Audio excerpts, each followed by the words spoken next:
This aspect of world building and storytelling should always come automatically if you're worth anything with a pen in your hand. But I am going to make us aware of it so we can manually take control of it and have a conversation about it. And more importantly, appreciate it when we see it.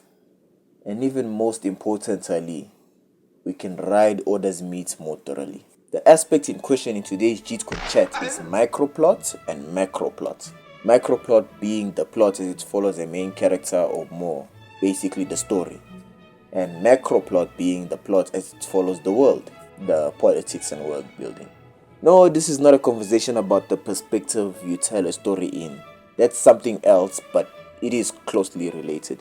The relationship between microplot and macroplot can be so beautiful if you could just nurture it, caress it, look it in the eyes and gently kiss it. I've been single for way too long now. Let's look at some microplot and macroplot dynamics. One Punch Man. Microplot follows the life of Saitama as the most mundane tasks are his biggest adventures. Macroplot is about the Hero Association having to keep the safety of the world intact. These two plots can even be considered to be different genres. The microplot is a slice of life comedy, while the macroplot is typical action shonen. And a special kind of tension builds with the audience just wishing for Saitama to stop behaving how the microplot wants and fully take part in the macroplot. Why can't he just drop his damn coupons and stop the meteor that everyone is crying about? The beauty of One Punch Man is that the microplot and macroplot are inverted. To Saitama, world threats mean nothing to him, and that mosquito means everything. And rightfully so, if we actually go into his character motivations and stuff. Berserk. Microplot follows Guts and his journey for revenge that turns into a journey to heal Casca. Macroplot is Griffith effectively taking over the world, thus causing most supernatural stuff to be a part of the world. These plots are connected by that eclipse, and it's Griffith and Guts. But while you read the manga, they seem so separate and isolated from each other. Guts is fighting off the creatures that are attracted to the brand, and then Griffith and the new band of the Hawk fighting off other creatures and kingdoms to take over territory for Wyndham. They feel worlds apart even though they are directly linked. This is top tier world building because between these far connections are a whole bunch of, other world stuff to explore, in these other side characters and opposing kingdoms, etc. One Piece. Microplot is Luffy liberating islands as he searches for the One Piece. Macroplot is the world revolting against the celestial dragons and the world government. The macroplot is something that's been going on in the world since before Luffy's time. But as the audience, we were first introduced to the microplot before the macroplot. And Luffy still doesn't know the macroplot and his role in it. This builds a lot of tension as we anticipate the microplot and macroplot inevitable collision. We're just waiting for Luffy to finally intentionally affect the macroplot. He's been having more and more impact on it as his notoriety and power grows, but it's always just been a side effect to him going on his own adventure to find One Piece. When he finally understands things, it will be on purpose, and tears are gonna flow. Mark my words, tears are going to flow. There's many different relationships microplots and macroplots can have, and these relationships can even change over time. They can have moments where they become very connected and moments where they don't affect each other at all. It's just a way to give your story a bit of life, to give your world, a setting, a world, to make it into a world and not just a story. 3 steps to consider in your microplot, macroplot dynamic. 1. Interactive agency. How micro affects macro and how macro affects micro. 2. Thematic relationship. How micro and macro relate to each other. And then 3. Dynamic tension. The type of energy created by micro and macro friction. When we talk about interactive agency, Berserk is our perfect example.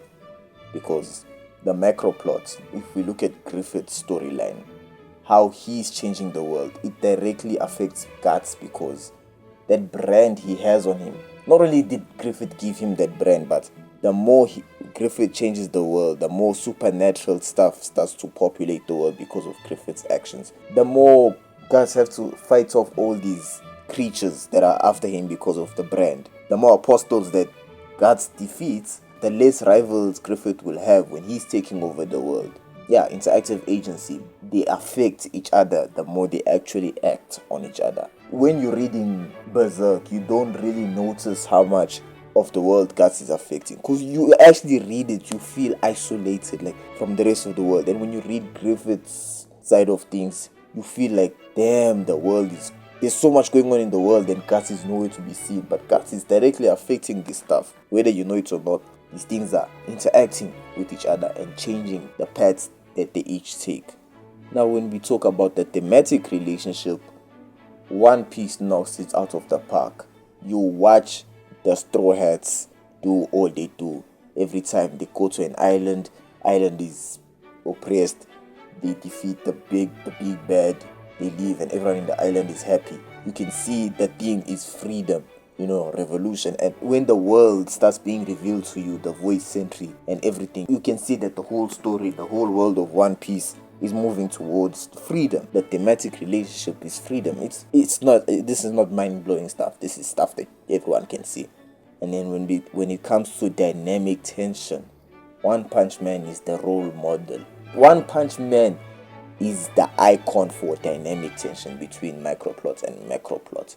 I think I already spoke about it. There's a lot of friction going on with how Saitama is so disconnected from this monster association stuff, and it's like that's where the comedy comes from. He doesn't care about it, but when these things start to interfere with him just taking a walk in his backyard, the monster association and everyone is just making noise and he's just trying to find out what's up with all this noise. I can't even sleep anymore. And he goes and he basically saves the day. All he's doing is cleaning up his backyard, but he's saving the whole day. Like, he's affecting, the microplots, the interactive agency. He's doing that without even caring. The thematic, I don't know. I'm not even going to try and find out One Punch Man's themes. I'm sorry. The point is the dynamic tension. The fact that we want him to affect the world, to affect the microplot so much. But that can only happen when it interferes with the little world that he has, You can see how invested he is in video games with King, but he doesn't give a damn about, the Monster Association about to destroy the world. That's just him on a side quest. Yeah, it brings up tension. It's where most of the comedy even comes from. This guy is talking about how it's Tuesday and how there's a flipping coupon. Oh man, I missed my special, and that's what drives him to actually fight off this robot or whatever.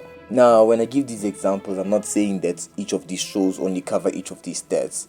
Obviously, each of these shows cover all the stats, in certain levels. I'm just using each of these shows in a particular stat to show how they outstand in them. So now, you as a writer, you're not going to try and use all these 3 stats at once. What the hell? You're watching YouTube videos to learn how to write. You're not that good yet, obviously. Not that good yet too. So just try and focus on one and find inspiration and use it to learn. And once you got that one part of it down, you can add on to it. Try and focus on a thematic relationship. Try and focus on dynamic tension. The friction doesn't even always have to be opposite. Sometimes the friction can be complementary, like as in it supports. You can think about the interactive agency, like this person is doing some small stuff that starts to affect the world gradually.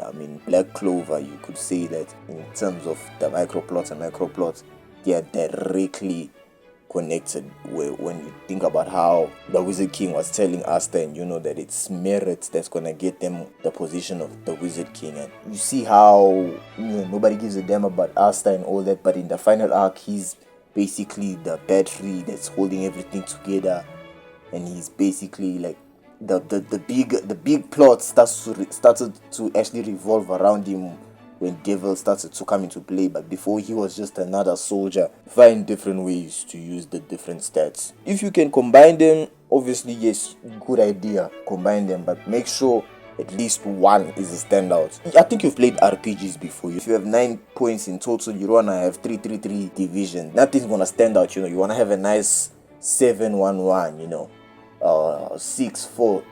Oh, that's not 9.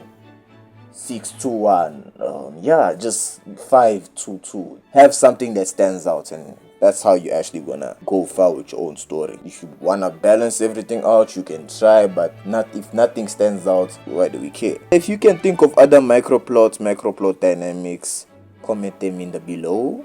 Also give me money on Patreon, and yeah, go draw. It's time to draw.